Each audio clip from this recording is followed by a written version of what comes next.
So I think one of the earliest aha moments for most people was a realization of how much effort and time it took women and girls to walk to community water sources. And a lot of the early feeling was the importance of bringing water directly into homes so that women and girls could save time and security concerns, etc., around moving each day to fetch water. One of my aha moments was around a village in which, counterintuitively, this was not a priority for women. In some villages, where a community water supply may not be terribly far or may not be in a terribly unsafe place, sometimes these community water spots are actually a very important part of the social fabric of the village.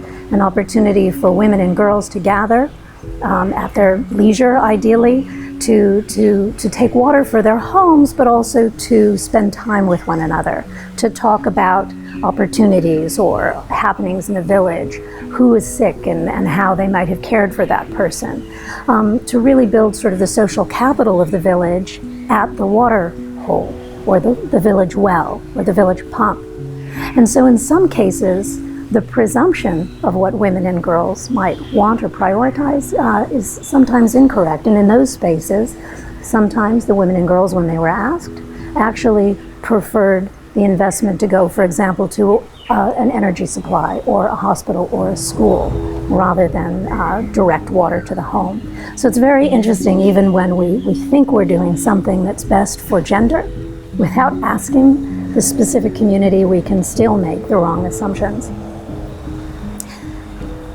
An important area as well in terms of creating water opportunities in rural communities is around water and sanitation provision to rural schools. In many schools, there has been a push, of course, to provide latrines.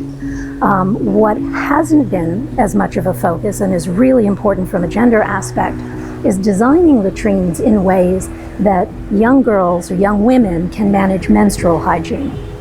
So facilities need to be designed with adequate privacy, with adequate space, with adequate refuse containers and hand washing facilities, that young women can manage their menstrual hygiene in a way that is culturally appropriate and comfortable for them.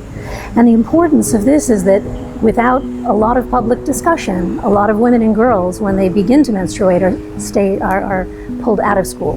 They're told to stay home, at least during those times of the month, but sometimes permanently, because it's no longer culturally acceptable or socially comfortable for them to be attending school. And the knock-on effects of that are extraordinary.